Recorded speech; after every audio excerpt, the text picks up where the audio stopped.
بسم اللہ الرحمن الرحیم رب سہل ویسر ولا تعسر وتمم بالخیر وبک نستعین بسم اللہ الرحمن الرحیم۔ پیارے طلباء، پچھلے لیکچر میں آپ نے حدیث پاک کے تعارف کے بارے میں اور حدیث پاک کے دینی حیثیت کے بارے میں سنا تھا کہ حدیث کی دین کے اندر کیا حیثیت ہے۔ تو میں نے چند مثالیں آپ کو دی تھیں کہ حدیث کے علاوہ شریعت مکمل نہیں ہے۔ جب تک ہم حدیث کو ساتھ نہیں ملائیں گے تو ہمارا دین مکمل نہیں ہو سکتا۔ میں نے چند مثالیں قرآن پاک سے دی تھیں، جیسے اقیموا الصلاۃ وآتوا الزکاۃ، نماز قائم کرو اور زکوٰۃ دو۔ نماز پڑھنے کا حکم تو دیا اللہ تعالیٰ نے، لیکن اس کی رکعتوں کو بیان نہیں کیا اور پڑھنے کے طریقے کو بیان نہیں کیا، اس کے رکوع، سجود، قومہ، جلسہ کو بیان نہیں کیا، نماز کے فرائض کو بیان نہیں کیا، واجبات کو بیان نہیں کیا، سنن کو بیان نہیں کیا، مکروہات کو بیان نہیں کیا، نماز کے اندر حرام جو یعنی جس سے نماز ٹوٹ جاتی ہے ان چیزوں کو بیان نہیں کیا۔ ایسے ہی زکوٰۃ ہے تو زکوٰۃ کے اندر اللہ تعالیٰ نے حکم دیا زکوٰۃ دو، لیکن زکوٰۃ کے جتنے مسائل ہیں وہ تمام کے تمام حدیث پاک سے ہیں۔ ایسے ہی نماز کے تمام احکامات، طریقہ، پڑھنے کا انداز اور رکعتیں ٹوٹل کی ٹوٹل یہ سرکار کی حدیث سے ہیں۔ ایسے ہی عشر کا مسئلہ ہے، ایسے ہی رمضان المبارک کے روزوں کی تفصیل ہے۔ ان تمام احکامات کو اللہ تبارک و تعالیٰ نے قرآن پاک میں حکم دیا، لیکن کسی کی تفصیل بیان نہیں کی، اور حدیث پاک نے ان تمام احکامات کی تفاصیل کو بیان کیا۔ یعنی آقا علیہ الصلوۃ والسلام قرآن پاک کی عملی تفسیر ہیں، تو ہمارے پیارے نبی علیہ الصلوۃ والسلام نے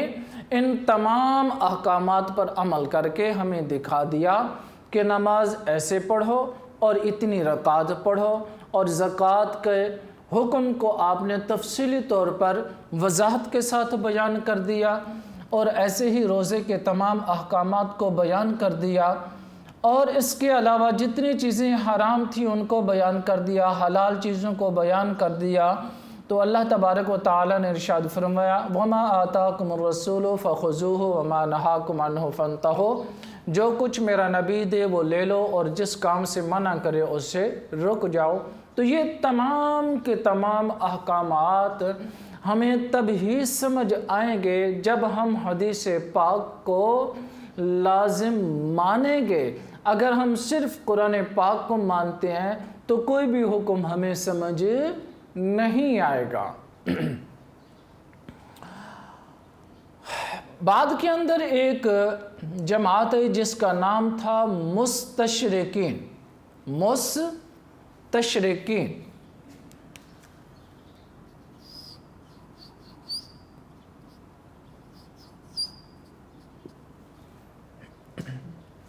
یہ وہ جماعت تھی جس نے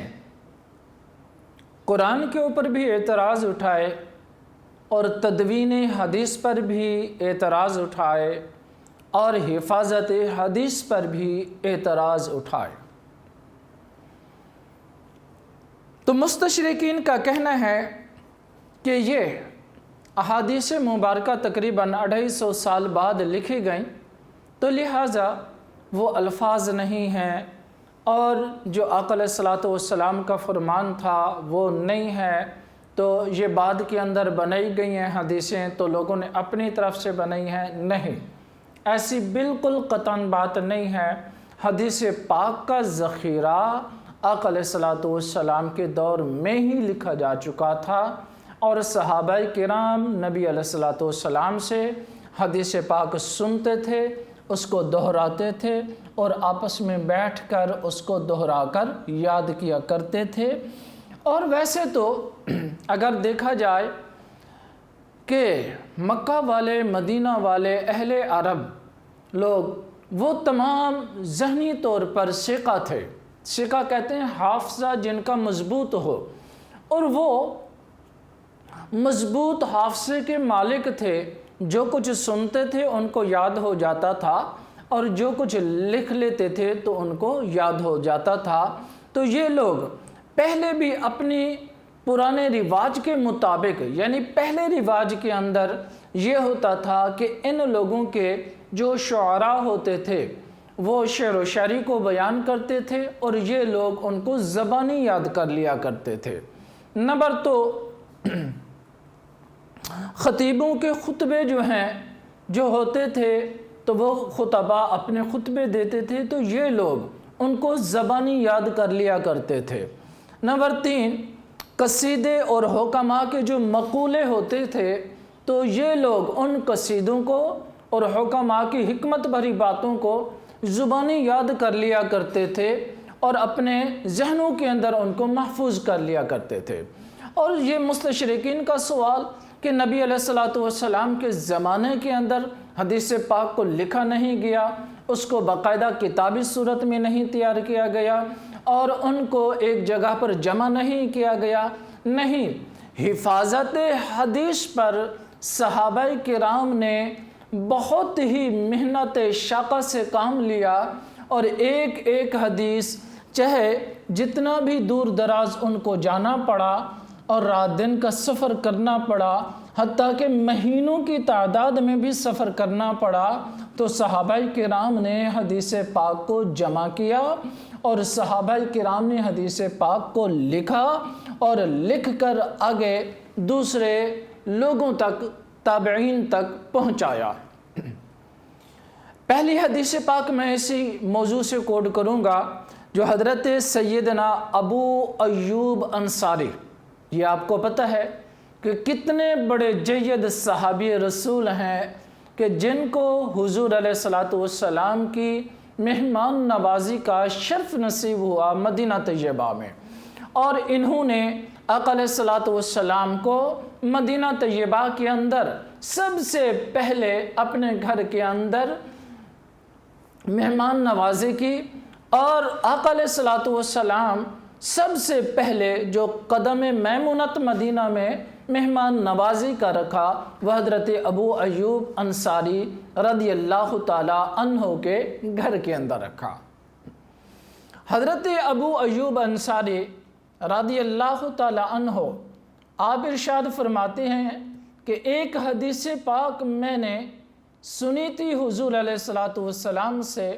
لیکن کافی عرصہ ہو گیا تھا، تو اس حدیث پاک کو میں نے سنا تھا یا میرے ساتھ حضرت عقبہ بن عامر رضی اللہ تعالی عنہ تھے، انہوں نے سنا تھا، یعنی ہم دو آدمی تھے جب یہ حدیث پاک آقا علیہ السلام نے بیان کی، تو آپ نے ان الفاظات کو مزید ان سے سننے کے لیے سفر شروع کیا مدینہ طیبہ سے۔ مدینہ سے چلے، رات دن سفر کرتے کرتے کرتے آپ جا پہنچے مصر کے اندر، کیونکہ حضرت عقبہ بن عامر رضی اللہ تعالیٰ عنہ آپ مصر کے اندر تشریف لے گئے تھے، تو وہاں جا کر آپ ڈھونڈتے ڈھونڈتے ان کے گھر تک پہنچے، اور حضرت عقبہ بن عامر سے جب ملاقات ہوئی تو آپس میں بڑی محبت سے ملے، اور ایک دوسرے کو بڑے محبت کا اظہار کرتے ہوئے اور خندہ پیشانی سے، اور آپس کے اندر جب ملے اور آپس میں جب انہوں نے ایک دوسرے کو سینے سے لگایا تو بڑی گرم جوشی کے ساتھ، یعنی محبت کا اظہار کرتے ہوئے، تو جس وقت حضرت عقبہ بن عامر رضی اللہ تعالیٰ عنہ نے عظیم صحابی رسول حضرت سیدنا ابو ایوب انصاری کو دیکھا، تو آپ نے پوچھا کہ حضور والا کیسے تشریف لائے، اتنا لمبا سفر، اور آپ نے مہینہ لگایا سفر کرتے ہوئے، آپ اندازہ کیجئے۔ آپ نے ارشاد فرمایا، یار مجھے دنیا کا تو کوئی کام کاج نہیں تھا، میں یہ نام دونوں لکھ دیتا ہوں، حضرت ابو ایوب انصاری۔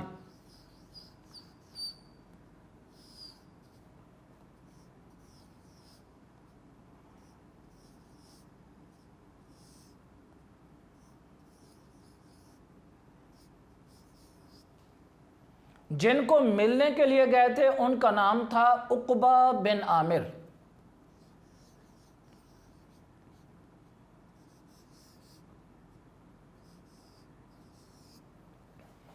عقبہ بن عامر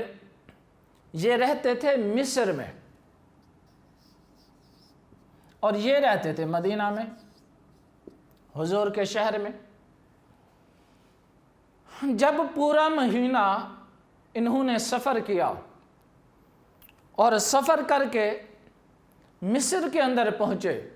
حضرت ابو ایوب انصاری رضی اللہ تعالیٰ عنہ عقبہ بن عامر کے پاس، تو عقبہ بن عامر نے پوچھا کہ حضور والا کیسے تشریف لائے؟ آپ نے ارشاد فرمایا، یار بظاہر دنیا کی کوئی غرض سے نہیں آیا میں آپ کے پاس، دنیا کے کسی کام کی وجہ سے آپ کے پاس نہیں آیا۔ آپ نے اور میں نے آقا علیہ الصلوۃ والسلام سے ایک حدیث پاک سنی تھی، تو اس حدیث کی تصحیح کرانے کے لیے میں آپ کے پاس حاضر ہوا ہوں کہ وہ حدیث پاک کون سی تھی کہ جس آدمی نے کسی کے عیب پر پردہ ڈالا تو کل قیامت والے دن اللہ کریم اس انسان کے عیبوں پر پردہ ڈالے گا۔ تو یہ الفاظ عربی کے اندر حضرت سیدنا ابو ایوب انصاری نے حضرت سیدنا عقبہ بن عامر رضی اللہ تعالی عنہ سے تصدیق کروائی، اور اس کے بعد آپ واپس مدینہ طیبہ روانہ ہو گئے۔ آپ اندازہ کیجئے اس بات سے کہ انہوں نے دنیا کی کوئی غرض،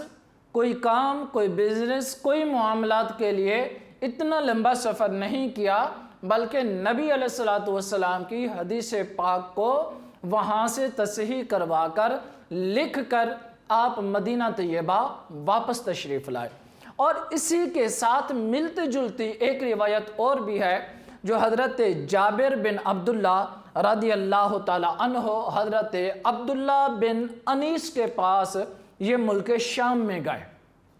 میں اس کو مٹا دیتا ہوں۔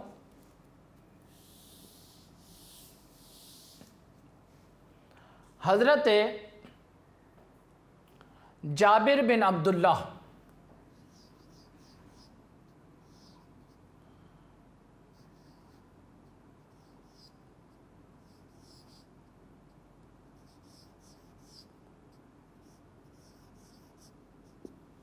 حضرت جابر بن عبداللہ رضی اللہ تعالیٰ عنہ یہ تشریف لے گئے حضرت سیدنا عبداللہ بن انیس، عبداللہ بن انیس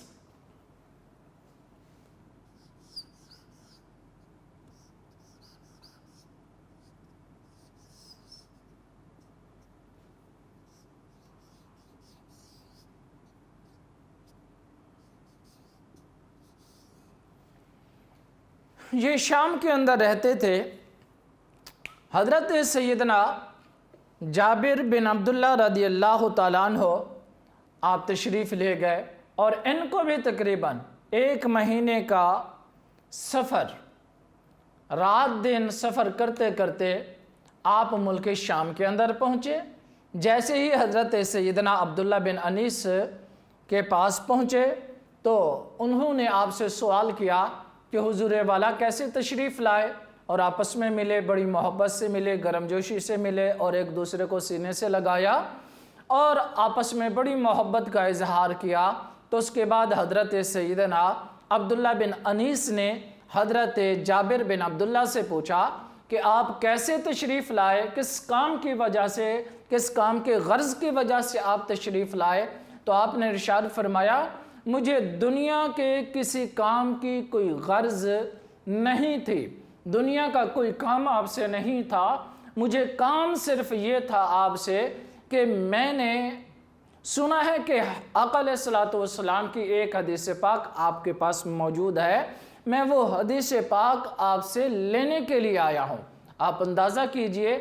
پچھلی حدیث بھی آپ نے سنی، 1 مہینہ کی مسافت، صحابی رسول نے مدینہ سے مصر کی طرف روانہ اور پورا مہینہ سفر میں گزارا، اور یہ حدیث پاک حضرت جابر بن عبداللہ آپ نے سفر کیا 1 مہینہ تو ملک شام کے اندر پہنچے، حضرت عبداللہ بن انیس سے جا کر آقا علیہ الصلوۃ والسلام کی یہ حدیث پاک انہوں نے لی کہ جس آدمی نے کسی انسان کے اوپر ظلم کیا اور اس کے علاوہ باقی دین کے احکامات پر عمل کرتا رہا تو وہ آدمی صرف اسی بات کی وجہ سے کل قیامت والے دن پکڑا جائے گا کہ اس نے کسی ایک انسان پر ظلم کیا اور وہ اس وجہ سے جنت میں داخل نہیں ہوگا۔ تو یہ حدیث پاک حضرت سیدنا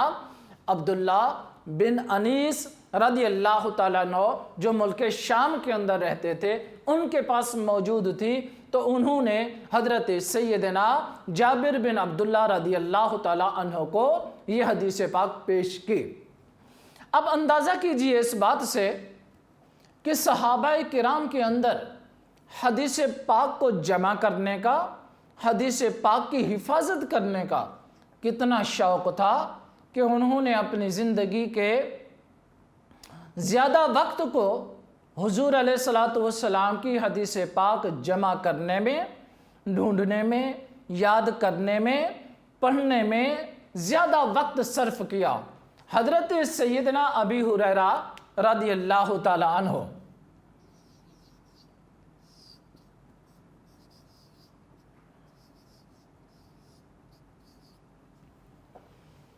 آپ سے کسی نے سوال کیا کہ اے ابو ہریرہ، آپ سے زیادہ احادیث مروی ہیں، مزید اس کی تفصیل میں آگے جا کر پھر کروں گا، یہاں ضمناً تھوڑی سی بات کرتا ہوں۔ تو آپ نے ارشاد فرمایا صحابہ دو قسم کے تھے، ایک مہاجر اور ایک انصار۔ مہاجر بھائی صبح تشریف لے جاتے، سارا دن بازار میں کام کاج معاملات بزنس کو دیکھتے، اور انصار جو تھے وہ صبح تشریف لے جاتے، سارا دن باغات میں کھیتی باڑی میں کام کرتے رہتے، اور وہ شام کو تشریف لاتے، اور میں بازار میں اتنی دیر جاتا جتنا صرف مجھے اسی دن کے لیے کھانے کی ضرورت ہوتی، یعنی ایک روٹی، دو کھجور، پانی وغیرہ یہ۔ تو آپ فرماتے ہیں اتنی دیر میں وہاں پر رہتا، بازار میں کام کرتا جتنا کہ مجھے اسی دن کے لیے کھانے کی ضرورت تھی۔ میں وہ کھانا لیا اور اس کے بعد میں آقا علیہ الصلوۃ والسلام کی بارگاہ اقدس میں حاضر ہو جاتا تھا، اور حضور کے پاس بیٹھ کر میں جو آقا علیہ الصلوۃ والسلام فرمایا کرتے تھے تو ان تمام احادیث کو میں سن لیتا تھا اور یاد کر لیتا تھا۔ بلکہ مشکات میں تو ایک حدیث پاک یہ بھی ہے کہ حضرت ابی ہریرہ نے عرض کی کہ حضور جو کچھ میں آپ سے سنتا ہوں بھول جاتا ہوں، تو آقا علیہ الصلوۃ والسلام نے ایک دن ارشاد فرمایا اپنی چادر بچھاؤ، تو حضور نے ایسے ہی اپنے ہاتھوں سے ایسے رکھا اور فرمایا سینے سے لگا لو۔ تو اس کے بعد حضرت ابی ہریرہ فرماتے ہیں کہ ساری زندگی جو کچھ میں نے حضور سے سنا تو کبھی بھی کوئی بات مجھے بھولی نہیں۔ حضرت سیدنا انس بن مالک، یہ انس بن مالک کون صحابی ہیں؟ حضرت انس بن مالک وہ خوش نصیب ہیں کہ مدینہ طیبہ میں جب آقا علیہ الصلوۃ والسلام تشریف لے گئے، میں یہ نام لکھ دوں، حضرت انس بن مالک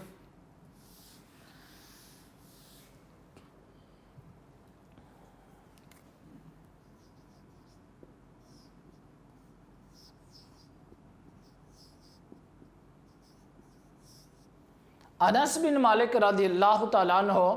آپ فرماتے ہیں کہ میں وہ خوش نصیب ہوں کہ پہلے دن جب آقا علیہ الصلوۃ والسلام سے ملاقات ہوئی میری امی اور میری خالہ کی، تو انہوں نے مجھے آ کر بتایا کہ انس حضور کے پاس جایا کرو اور وہاں جا کر حضور سے تعلیم و تربیت لیا کرو۔ تو آپ فرماتے ہیں میں گیا تو پھر ساری زندگی حضور کا ہی ہو کے رہ گیا۔ تو آپ سے یہ حدیث پاک روایت ہے، آپ ارشاد فرماتے ہیں کہ جس وقت ہم صحابہ کرام آپس میں بیٹھتے تھے اور ہم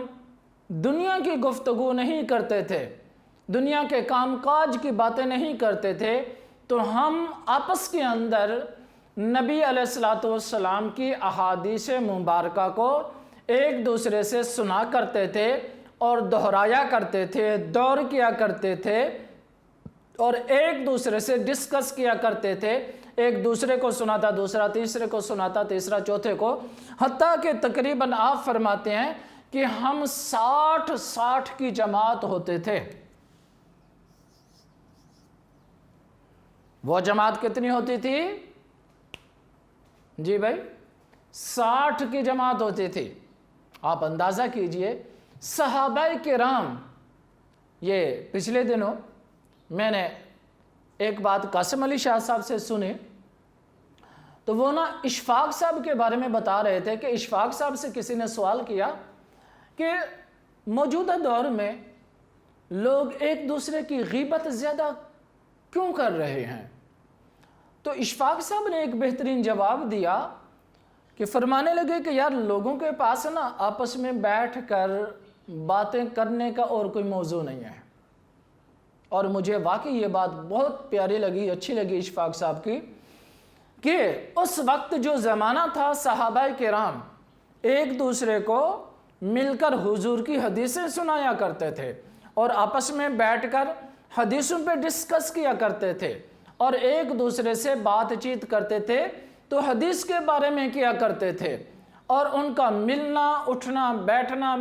اور چلنا پھرنا سارا کا سارا دین میں گزرتا تھا۔ تو آج ہم جب بیٹھتے ہیں تو ہم ایک دوسرے کی بدخوئی، یعنی دو بیٹھے ہیں تو تیسرے کی بدخوئی شروع کر دیتے ہیں، حالانکہ بظاہر ہم دوست ہوتے ہیں لیکن بدخوئی کرنے کے لیے دوستی کو، تعلق کو نہیں دیکھتے۔ اور یہی چیز ہے، تو اشفاق صاحب نے فرمایا کہ آج ہمارے پاس آپس میں باتیں کرنے کو ہے ہی کچھ نہیں، تو اس لیے آج میں بھی یہی بات کروں گا کہ پیارے بچوں، ہم کیوں نہیں اپنے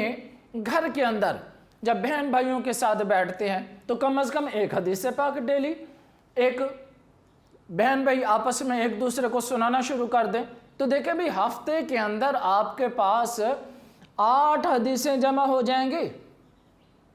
مہینے کے اندر 29-30 حدیثیں آپ کے پاس ہو جائیں گی۔ تو کیوں نہیں ہے؟ ہم اگر بدخوئی کریں گے، کسی کی غیبت کریں گے، تہمت لگائیں گے، الزام تراشی کریں گے یا بدگمانی کریں گے، موجودہ دور میں یہ چیزیں بہت عام پائی جاتی ہیں، تو اس سے بہتر نہیں ہے کہ ہم نبی علیہ السلام کی حدیث پاک کو اپنا موضوع گفتگو بنا لیں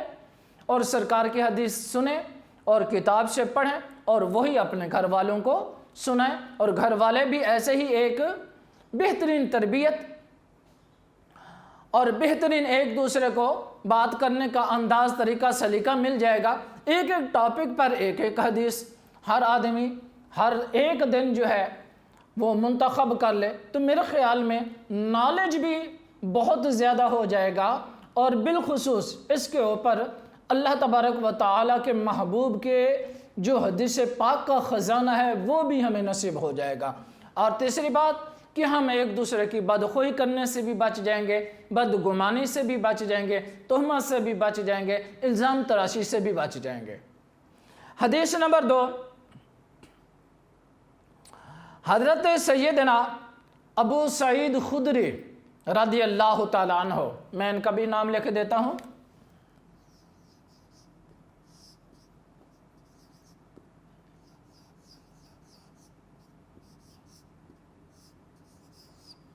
حضرت ابو سعید خدری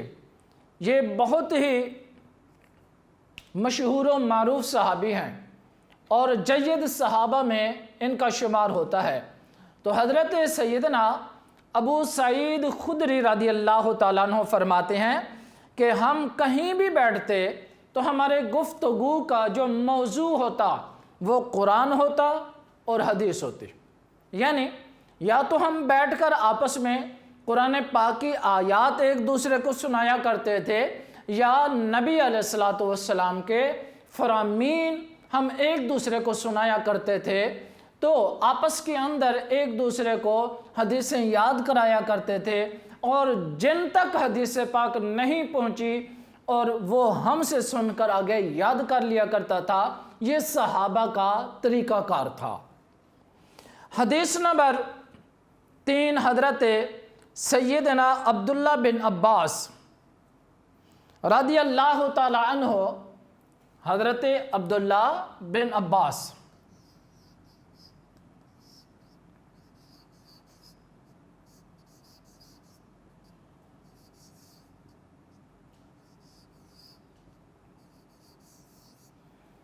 حضرت عبداللہ بن عباس